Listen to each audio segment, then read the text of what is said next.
Channel को subscribe कर दें और साथ ही बेल आइकन भी प्रेस कर दें ताकि वीडियो का नोटिफिकेशन आपको मिल जाए। सूरजपुर गांव में एक बरगद का पेड़ था। रात के समय वहां के लोगों को उस पर एक औरत सोई हुई नजर आती थी, जिसे देखकर वह वहां से भागने लगते थे। अब पूरे गांव में उस औरत के बारे में चर्चा होने लगी थी।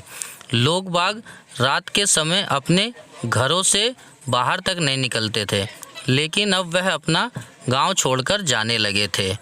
अजी देखिए, सब लोग इस इलाके को खाली करके जा रहे हैं। मुझे लगता है हमें भी यहाँ नहीं रहना चाहिए। अगर किसी दिन वो चुड़ैल पेड़ से नीचे उतर आई तो हमारी लाश भी नहीं मिलेगी। अरे तुम पागल हो गई हो, कोई चुड़ैल उड़ैल नहीं होती, ये सब गांव वालों का वहम है।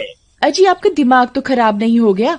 बहुत सारे गांव वालों ने अपनी आंखों से उस चुड़ैल को पेड़ पर लेटे हुए देखा है। अरे यार, अब इसके वहम का इलाज कैसे करूं? अच्छा ठीक है, मुझे एक दिन का समय तो दो, हम कल यहाँ से घर खाली करके चले जाएंगे। अब गांव में रात हो चुकी थी। पूरे गांव में बस यही एक दंपत्ति बचा था और पूरा गांव खाली था। एक दिन सुषमा अपनी खिड़की पर खड़ी थी। अजी मुझे तो बहुत डर लग रहा है जी। देखिए ना, बाहर कितना सन्नाटा है। यहाँ हमारे अलावा और कोई भी नहीं है। कमबख्त सबके सब गांव वाले इस इलाके को छोड़कर भाग गए हैं। अरे कुछ नहीं होगा, तुम डरो मत। मैंने दूसरी जगह पर एक घर किराए पर देख लिया है। हम सुबह होते ही इस जगह को छोड़कर चले जाएंगे। फिर वह दोनों सो जाते हैं। तभी अचानक कुत्तों की रोने की आवाज से सुषमा उठ जाती है। अरे मर गए रे, ये कुत्ते इतने क्यों रो रहे हैं? अजी उठिए ना, मुझे बहुत डर लग रहा है।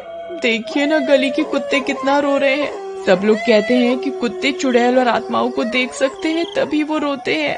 अरे यार, तुम भी सुनी सुनाई बातों पर विश्वास करती हो। कुत्ते चुड़ैल को देखकर नहीं, बल्कि भूख लगने की वजह से रोते हैं। चलो सो जाओ। इतना कहकर सुभाष सो जाता है और उसकी बीवी को तो नींद ही नहीं आती। तभी बाहर से किसी की चीखने चिल्लाने की आवाज़ सुनकर वह खड़ी होकर खिड़की के पास जाकर देखती है तो उसे एक बरगद के पेड़ पर औरत सोई हुई नजर आती है, जिसका साड़ी का पल्लू नीचे लटक रहा होता है और वह घबरा जाती है। अजी जल्दी उठिए, देखिए वही हुआ जिस बात का डर था। देखिए वो चुड़ैल पेड़ पर कैसे लेटी है। फिर सुभाष भी खिड़की से बाहर झांकता है। अरे ये तो कोई औरत लगती है, इसी की वजह से सब लोगों को अपना घर छोड़ना पड़ा। मैं अभी जाकर इसकी खबर लेता हूँ। अजी आपका दिमाग खराब तो नहीं हो गया है जो खुद मौत के मुंह में जाना चाहते हो? अरे कुछ नहीं होगा, ये सिर्फ एक औरत है जो सब गांव वालों को डरा रही है। मैं अभी इसे सबक सिखाता हूँ। फिर सुभाष गुस्से में घर से निकल जाता है और बरगद के पेड़ के पास पहुंचता है। वह देखता है कि उस पर एक औरत सोई हुई है, लेकिन वह उसका चेहरा नहीं देख पाता। कौन है तू और तू इस पेड़ पर क्या कर रही है? तेरी वजह से यहाँ के सब लोगों को अपना अपना घर छोड़कर जाना पड़ा। बस बहुत हो गया, मैं तुझसे नहीं डरता। चल अभी के अभी नीचे उतर। लेकिन सुभाष की बात का उस औरत पर कोई भी असर नहीं होता। लगता है ऐसे नहीं मानेगी। रुक, अभी तुझे बताता हूँ। फिर सुभाष उस औरत के पल्लू को पकड़कर नीचे की ओर खींचने लगता है, लेकिन वह कोई चुड़ैल नहीं, वह एक बहरूपिया प्रॉपर्टी डीलर होता है। अरे ये कमबख्त तो मेरे पीछे ही पड़ गया। अरे नास मिटे, ये क्या कर रहा है? क्यों मेरे करे कराए पर पानी फेर रहा है? अरे छोड़ दे कमबख्त, अरे छोड़ मेरा पल्लू, छोड़ दे। ए चुड़ैल, आज मैं तुझे नहीं छोड़ूंगा। आज तुझे इस पेड़ से नीचे उतार कर ही रहूंगा। अब क्या करूं? अगर इसे मेरी असलियत के बारे में पता चल गया तो ये पूरे गांव को बता देगा। नहीं, मैं इसे अपनी असलियत के बारे में पता नहीं चलने दे सकता। फिर चुड़ैल भी अपना साड़ी का पल्लू ऊपर की ओर खींचने लगती है।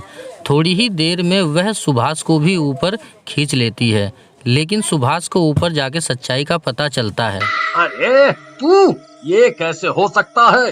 अच्छा, तो तू एक बहरूपिया है जो लोगों को चुड़ैल बनकर डरा रहा था। फिर वह आदमी सुभाष का कपड़े से मुंह बांध देता है ताकि वह हल्ला ना मचा सके। इधर उसकी बीवी परेशान होती है क्योंकि चुड़ैल ने उसे ऊपर की ओर खींच लिया है। हे भगवान, इस चुड़ैल ने तो इन्हें पेड़ के ऊपर खींच लिया, अब क्या करूं? फिर सुषमा भागती हुई गांव के सरपंच के पास जाती है और सारी घटना के बारे में बताती अब तो हद ही हो गई। आज तक उस चुड़ैल ने किसी पर हमला नहीं किया था, अब हमें उस पेड़ का कुछ न कुछ करना ही होगा। फिर सरपंच कुछ गांव वालों को लेकर उस पेड़ की ओर जाता है। देखिए सरपंच जी, ये यहीं खड़े हुए थे, तभी उस चुड़ैल ने इन्हें ऊपर की ओर खींच लिया। भी गांव वाले पेड़ के ऊपर देखते हैं। पेड़ घना होने की वजह से उन्हें कुछ दिखाई नहीं देता है। दूसरी तरफ बहरूपिये ने सुभाष को पेड़ से बांध कर रखा होता है और उसका मुंह भी बांध रखा होता है। सुभाष चिल्लाकर उन्हें गांव वालों को बताना चाहता है पर वह बता नहीं पाता है। कम बखत, देख तेरी वजह से क्या हो गया। आज तक डर के मारे कोई भी गांव वाला यहाँ आने की हिम्मत नहीं करता है। मेरी तरकीब सही काम कर रही थी। सब गांव वाले ये इलाका छोड़कर जा रहे थे और मैं इन सब की जमीनों को औने पौने दामों में खरीद सकता था, लेकिन तूने सब चौपट कर दिया। अब चुपचाप कहीं बैठा रह, नहीं तो तेरी गर्दन काट कर नीचे फेंक दूंगा। मुझे कुछ ना कुछ करना होगा ताकि ये गांव वाले यहाँ से भाग जाएं। वह स्पीकर पर डरावनी आवाजें निकालने लगता है।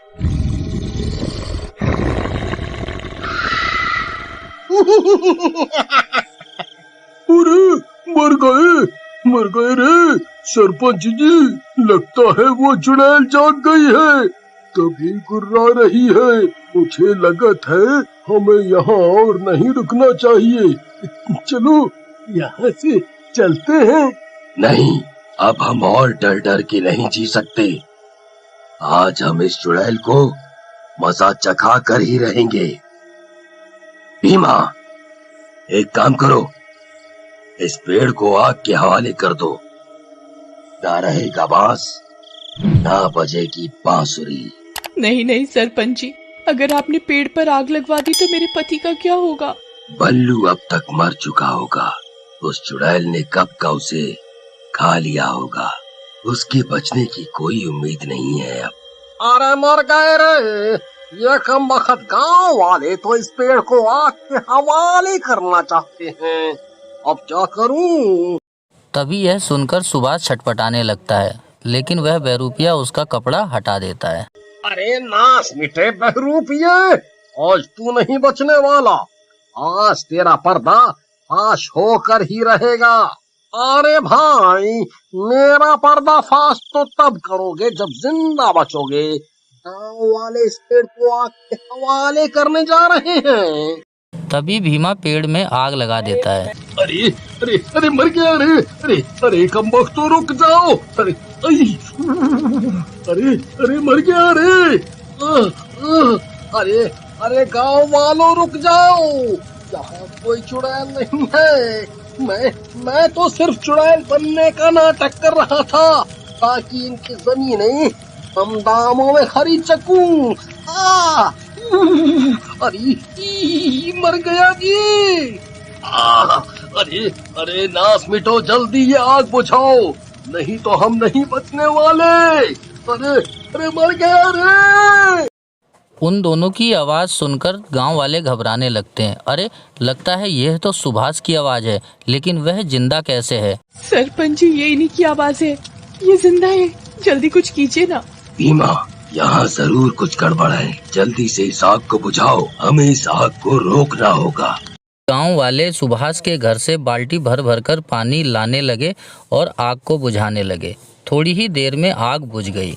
आग बुझने के बाद बहरूपिया और सुभाष दोनों पेड़ से नीचे कूद जाते हैं और गांव वाले सभी हैरान हो जाते हैं। अरे ये तो इसी गांव का प्रॉपर्टी डीलर मनोज है। कमबख्त, तू इस पेड़ पर चुड़ैल बनकर क्यों रह रहा था?